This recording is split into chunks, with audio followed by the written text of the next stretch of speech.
એક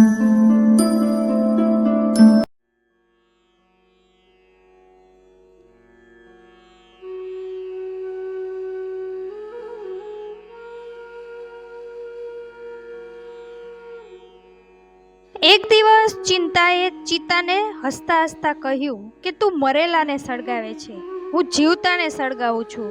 તું એક જ વાર સળગાવે છે, હું દરરોજ સળગાવું છું. તું વિદાય કરી દે છે, હું પકડી લઉં છું. તું મૃત્યુથી જોડાયેલ છે, હું જિંદગીથી જોડાયેલ છું. તું અંતિમ સત્ય છે, હું પ્રથમ સત્ય છું. ચિંતાથી ક્યારેય કોઈ સમાધાન નહીં થાય. કોઈ સમસ્યાનું સમાધાન જોઈતું હોય તો તેના માટે ચિંતન કરવું પડશે. ચિંતન આશાથી જોડાયેલ છે. જ્યારે નિરાશાથી મોટી મોટી સમસ્યાઓ માટે મનને શાંત રાખવામાં આવે તો સ્થિર રાખવામાં આવે તો સમસ્યાનું સમાધાન અવશ્ય મળે છે. એક વખત એક રાજાએ પોતાના રાજ્યમાં ભવ્ય આયોજન કરાવ્યું. દૂર દૂરથી કલાકારને બોલાવવામાં આવ્યા. એક જાદુગર પણ આવ્યો. જાદુગર એવો કે લોકો તેનું જાદુ જોઈને સ્તબ્ધ બની જતા. તે આયોજનમાં બધા પોતપોતાની આવડત દેખાડતા હતા. જાદુગરે વિચાર્યું કે આજે એવી જાદુગરી દેખાડું કે બધા આશ્ચર્યમાં પડી જાય. બસ પછી તો શું, તેણે તો જોત જોતામાં રાજાનો રત્નોથી ભરેલો સોનાનો મુંગટ જ ગાયબ કરી દીધો. રાજાને એ વાતથી ખૂબ જ ગુસ્સો આવ્યો.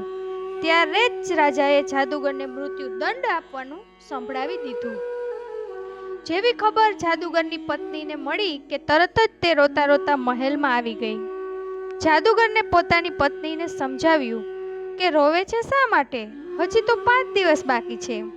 આ 5 દિવસમાં ન જાણે શું શું થઈ જાય. પત્નીને થયું કે મૃત્યુની ખબરથી પતિ ચિંતામાં હશે. આખરે મૃત્યુદંડનો દિવસ પણ આવી ગયો. જાદુગરે જોર જોરથી રોવાનું શરૂ કરી દીધું. રાજાએ રોવાનું કારણ પૂછ્યું તો જાદુગરે કહ્યું કે મને મરતાથી બીક નથી. હું મરી પણ ગયો તો કોઈ ફરક નહીં પડે, પરંતુ એક ઘણું મોટું નુકસાન થઈ જશે. હું સતત 2 વર્ષથી એક ઘોડાને ઉડવાનું શીખવું છું. હવે 1 વર્ષ જ બાકી છે અને તે ઉડતા લાગશે. પણ હવે તો કંઈ જ નહીં થઈ શકે.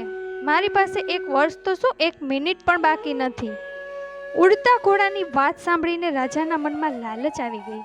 રાજાને થયું કે જો તે ઘોડો મારી પાસે હોય તો મારી કેટલી પ્રશંસા થતી હોત, તો વિશ્વ પ્રસિદ્ધ બની જાત. રાજાએ તરત જ જાદુગરને કહ્યું કે હું તને 1 વર્ષનો સમય આપી દઉં. તો જાદુગરે ધીરજથી જવાબ આપ્યો કે તો હું તે ઉડતા ઘોડાને તમને આપી દઉં. ત્યારે રાજાએ કહ્યું કે જો ઘોડો ઉડ્યો તો તું આઝાદ થઈ જઈશ અને હંમેશા માટે, અને જો ન ઘોડો ઉડ્યો તો 1 વર્ષ પછી તને ફાંસીએ ચડાવી દેવામાં આવશે. હવે તો જાદુગર આઝાદ હતો. તે ખુશી ખુશી પોતાના ઘરે ગયો.